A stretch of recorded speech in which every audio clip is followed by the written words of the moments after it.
আসসালামু আলাইকুম everyone, this is Sabrina from one point study Bangladesh. আজকে আমরা এসেছি হাঙ্গেরি রিলেটেড বেশ কিছু কোয়েশ্চেনের আনসার নিয়ে।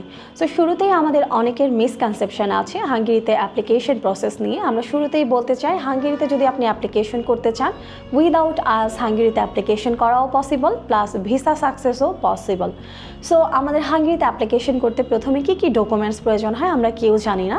উইদাউট আসে আপনি অ্যাপ্লিকেশন করতে পারবেন শুধুমাত্র আপনার সকল একাডেমিক সার্টিফিকেটস, ট্রান্সক্রিপ্টস এবং 2টি recommendation letter from your last academic background যেখান থেকে ছিল, এবং আপনার পাসপোর্ট, একটি আপডেটেড সিভি এবং একটি পাসপোর্ট সাইজের ছবি নিয়ে।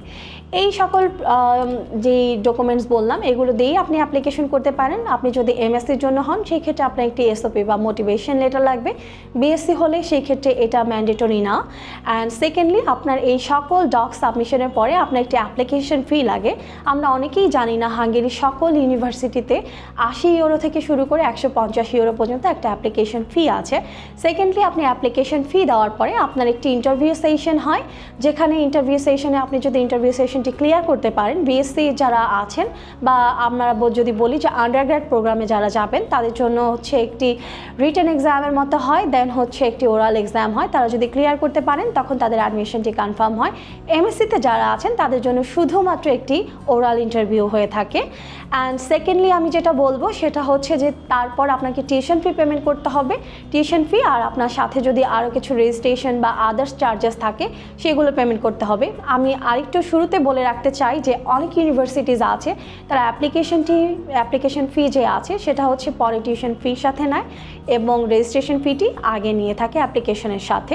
সো এই প্রসিডিউরটা আমরা অনেকেই জানি না, এই বিষয়ে আমরা অনেকেই আসলে জানি না, মিস ইনফরমেশন দিয়ে থাকি স্টুডেন্টকে, ভ্রান্ত ধারণা দিয়ে তাদেরকে মিসগাইড করি। আমি বলবো যে দয়া করে এটা করবেন না, তাদেরকে সঠিক ইনফরমেশন দেন যাতে তারা সঠিকভাবে হাঙ্গেরিতে প্রসেস করতে পারে। থার্ড, আমরা যেটাতে আসবো, পেমেন্টের পরে আপনার হচ্ছে একটি ডিরেক্ট অফার লেটার আসে যেটা দিয়ে ভিসা ইন্টারভিউ হয়ে থাকে। অ্যান্ড ভিসা ইন্টারভিউ নিয়ে বেশ কিছু মিসকনসেপশন আছে যেটা আমি শুরুতেই বলতে চাই স্টুডেন্টকে খুবই ভালোভাবে আমি বলবো যে এই টপিকটা শোনার জন্য। ইন্টারভিউ সেশনে আমাদের হাঙ্গেরি ইন্টারভিউ কিন্তু সকল ইন্টারভিউর মতন না। বাকি দেশে জাস্ট ওরাল ইন্টারভিউ হয়, কিছু দেশে ফিজিক্যাল ইন্টারভিউই নেই। সো হাঙ্গেরিতে যখন আপনি ইন্টারভিউ দিতে যাবেন মাথায় অবশ্যই রাখবেন আপনাকে কিছু এমসিকিউ টেস্ট দিতে হবে যেটা বেসিক নলেজের ওপরে হয়ে থাকে।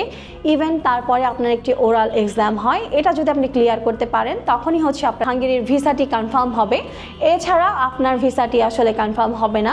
অনেক স্টুডেন্ট এই সম্পর্কে কোনো তথ্য না নিয়েই অ্যাম্বাসি ফেস করতে যান, তখন তাদের ভিসাটি রিজেকশন আসে।